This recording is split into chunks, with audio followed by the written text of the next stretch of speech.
This channel does not promote any violent, harmful, or illegal activities. All content provided by this channel is meant for an educational purpose only.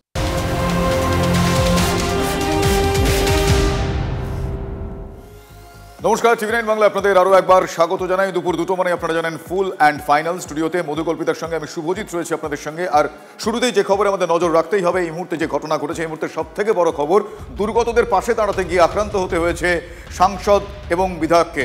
BJP সাংসদ খগেন মুর্মু এবং BJP বিধায়ক শঙ্কর ঘোষ, তাদেরকে বেধড়ক মারধর করা হয়। পুলিশের সামনে তাদেরকে পেছন থেকে ধাক্কা মারা হয়, জুতো দিয়ে বাড়ি মারা হয়। শুধু তাই নয়, তাদের গাড়ির কাচ ভেঙে দেওয়া হয়।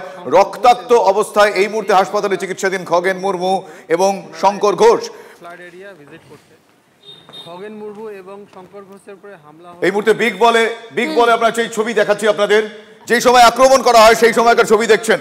আমরা মার্ক করে দেখাচ্ছি গাড়িতে ওঠার সময় কিভাবে খগেন মুর্মুকে মারধর করা হয়। পেছন থেকে মারা হচ্ছে শুভজিৎ, একদম পেছন থেকে মার্ক করে আমরা সেই ছবিটাই দেখাচ্ছি। পেছন থেকে সাংসদকে লক্ষ্য করে মারা হচ্ছে। প্রশ্ন হচ্ছে যে একজন সাংসদ, একজন বিধায়ক, তাদের নিরাপত্তা নেই। এই এলাকায় তারা গিয়েছে এবং নিরাপত্তা তাদের সঙ্গে যারা ছিলেন তারা নিরাপত্তা রক্ষী। শুধু তাই না, পুলিশের সামনে এই ঘটনা ঘটানো হয়। কিন্তু কি কারণে এই ঘটনা? বিজেপি যদিও সরাসরি কিছুক্ষণ আগে মধুকল্পিত আমরা কথা বললাম, বিজেপি সরাসরি অভিযোগ করছে যে এটা পরিকল্পিত ঘটনা, তৃণমূল কংগ্রেসের আশ্রিত দুষ্কৃতীরা এই ঘটনা ঘটিয়েছে। আমার সহকর্মী রনি চৌধুরী এই মুহূর্তে আমাদের সঙ্গে রয়েছেন, আমি রনির সঙ্গে কথা বলবো। রনি, এখনো পর্যন্ত এই ঘটনা ঘটার পর যে সমস্ত প্রশ্নগুলো সামনে আসছে, এখনো পর্যন্ত কোনো উত্তর পাওয়া গিয়েছে? তার কারণ আমরা কিন্তু মার্ক করে দেখাচ্ছি কে বা কারা এই আক্রমণ শানায়, তাদেরকে এখনো পর্যন্ত পাকড়াও করা গিয়েছে। কোন রকম এই ঘটনার কোন লেটেস্ট আপডেট হয়েছে? বিজেপি দেখো শুভজিৎ, এখনো পর্যন্ত কিন্তু এই হামলার ঘটনায় কাউকে গ্রেপ্তার করা হয়নি বা তাদের পরিচয় প্রকাশ্যে আসেনি। কারণ আজকে কিন্তু এই এলাকাতেই আসবেন মুখ্যমন্ত্রী মমতা বন্দ্যোপাধ্যায় দুপুর 3টে নাগাদ এই লুকসান এলাকায়, যেখানে ব্রিজ ক্ষতিগ্রস্ত হয়েছে মূলত নাগরাকাটা ব্লকের, যেই ডুয়ার্স হয়ে শিলিগুড়ি এবং লাভা লোরেগাঁও এই সমস্ত যাওয়ার যে মূল রাস্তা, সেই রাস্তার ব্রিজ ক্ষতিগ্রস্ত হওয়াতে কিন্তু দুপাশে যোগাযোগ বিচ্ছিন্ন।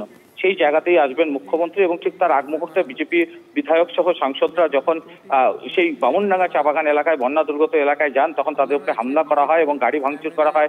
খগেন মুর্মু বিধায়ক তিনি আক্রান্ত হন। একেবারে রনি, তুমি আমাদের সঙ্গে থাকো। শুভজিৎ, যে ছবি আমরা দেখতে পাচ্ছি এটা একটা ভয়ঙ্কর ছবি এবং এই ছবি দেখার পর একগুচ্ছ প্রশ্ন তো উঠেই আসছে। সব থেকে বড় প্রশ্ন হচ্ছে একজন সাংসদ শঙ্কর ঘোষ এই মুহূর্তে আমাদের সঙ্গে রয়েছেন টেলিফোন লাইনে। বিজেপি বিধায়ক শঙ্কর বাবু, কিছুক্ষণ আগে আপনার সঙ্গে কথা হচ্ছিল, আপনি বলেছিলেন সেই মুহূর্তে কথা বলার মতো পরিস্থিতিতে আপনারা ছিলেন না। এই মুহূর্তে আপনারা কেমন আছেন, কোথায় আছেন, কি পরিস্থিতি? যাচ্ছি খগেনদাকে নিয়ে। খগেনদার ব্লিডিং বন্ধ হচ্ছে না। ইতিমধ্যে স্টিচ করা হয়েছে, কিন্তু নাক দিয়ে ব্লিডিং হয়ে যাচ্ছে। এই মুহূর্তে ঠিক কথা বুঝতে পারছি। শঙ্কর বাবু, আপনি কেমন আছেন এই মুহূর্তে? সারা শরীরে কাঁচে ভর্তি হচ্ছে, যেভাবে কাঁচের উপরে আমার গ্লাসের উপরে বাটাম দিয়ে চালিয়েছে, সেই গ্লাস ভেঙে শরীরে মাথা নিচে ঢুকিয়ে দেওয়াতে মাথা বেঁচে যায়। পরে পাথর মারে, বাটাম মারে, ড্রাইভার কোন রকমে গাড়ি বের করে নিয়ে আসে। খগেনদার মনে হয় পাথর বা শঙ্কর বাবু, একটা বিষয় আপনার থেকে জানতে চাইবো, সেখান থেকে বেরোনোর পর আপনাদের উপর কি আর কোনো রকম হামলা হয়েছে বা কেউ বা কারা কি গাড়ি আটকানোর কোনো চেষ্টা কি করেছে সেখান থেকে বেরোনোর পর? দিদির সৈনিক, দিদির ভাই বলে তো আমাদের উপরে হামলা হয়েছে। আমরা দিদির ভাই, আমাকে বলছে কেন আপনি বলেছেন যে উত্তরবঙ্গে মানুষ মারা গেছে, রেড রোডে মুখ্যমন্ত্রী কেন নাচ করবেন, কেন আমি বলেছি? মানে যারা আপনাদের উপর আক্রমণ করছেন তারা নিজেরাই এটা বলছেন? হজপাড়া, নাগরাকাটা, টুঙ্গি, হজপাড়া, ওখানে যারা করেছে সেটা দেখে বুঝতে পারবেন তাদেরকে সংগঠিত করে। যেহেতু আমার তো সিকিউরিটি নেই, ওদের টার্গেট ছিল ওকে মারা। তো আজকে পুলিশ ছিল না কেন শঙ্করবাবু? আজকে পুলিশ তো দেখলাম না ছবিতে। কয়েকজন পুলিশ ছিল, যেই দেখেছে আমাদের উপরে হামলা হচ্ছে, মারছে, ও রাস্তা করে সরে গেল। আমি পুলিশকে অসংখ্য ধন্যবাদ দেব, এইভাবে কাজ করবেন, তাহলে আপনার পুলিশের পরবর্তী প্রজন্ম, মানে আপনাদের উপর যখন আক্রমণ শানাচ্ছে সেই সময় পুলিশ পালিয়ে গেল, সরে গেছে। হ্যাঁ, দেখে সরে গেল। ওনাদের বাড়ির ছেলে মেয়েরা পড়াশোনা করতে হবে না? ওনাদের বাড়ির ছেলে মেয়েরা তো জানি না, এত কিছুর পরেও পুলিশের এই ভূমিকা লজ্জা।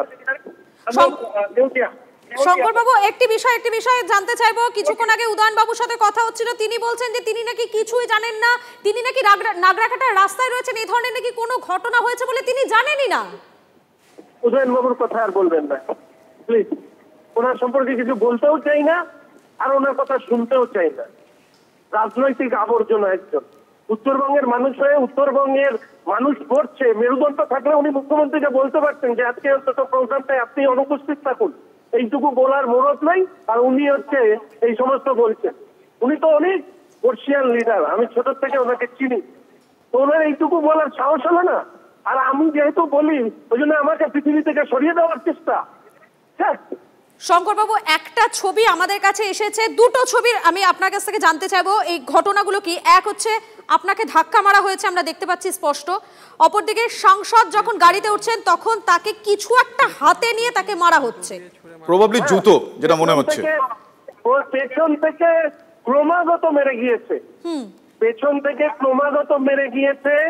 মারার পরে গাড়িতে ওঠার পরে ওরা বাটাম আর বোল্ডার দিয়ে গাড়ি ভেঙেছে এবং আমাদের মাথার উপরে, ওদের লক্ষ্যই ছিল আমাদের মাথা। ছবিতে স্পষ্টভাবে শঙ্করবাবু আমরা দেখাচ্ছি, এই মুহূর্তে পশ্চিমবঙ্গের প্রত্যেকটা মানুষ দেখতে পাচ্ছেন যারা টিভি9 বাংলা খুলে রয়েছেন, কারা এই ঘটনা ঘটিয়েছেন। এখনো পর্যন্ত কাউকেই কোনোভাবে এই নক্কারজনক ঘটনার পরেও পাকড়াও করা গেল না, কি বলবেন? হামলা হলো দলীয় তৃণমূল কংগ্রেসের পোষা, তাদেরকে দিয়ে করিয়েছে, রাজ্যটাকে তো উচ্ছন্নে পাঠিয়েছে এইভাবেই। গ্রেপ্তার হবে কেন? এরা তো দলের নেত্রীর নির্দেশে এসছে, মুখ্যমন্ত্রীর নির্দেশে এই ঘটনা ঘটেছে। না হলে এতজন এমএলএ এমপি গিয়েছেন, রাজ্যের সভাপতি গিয়েছেন, তিনি বলেছেন শ্রমিকরা ক্যাটাগরিক্যালি রিলিজ হচ্ছে রাজনীতির ঊর্ধ্বে, সরকারকে সহযোগিতা করাও। আমাদের সাংসদ বিধায়করা কেন্দ্রের সরকারের কাছে আপিল করেছেন, প্রধানমন্ত্রী স্বরাষ্ট্রমন্ত্রী তারা এই ব্যাপারে দুঃখ প্রকাশ করেছেন, তাও মুখ্যমন্ত্রীর আগে। উনি তো কার্নিভালে ব্যস্ত ছিলেন। বলুন তো এইগুলো বলে কি আমার অপরাধ? তার জন্য জানে মেরে দেবে এই কথা? কিন্তু এই নক্কারজনক ঘটনা আজকে যারা ঘটালো তাদের তো পাকড়াও করা গেল না, কিন্তু প্রতিবাদ তো আপনারা জানাবেন নিশ্চয়ই। আপনারা কি পদক্ষেপ করবেন ভাবছেন? শঙ্করবাবু শোনা যাচ্ছে না, কোনো কারণে বোধহয় যোগাযোগ বিচ্ছিন্ন হয়ে গেছে। মধুকল্পিতা,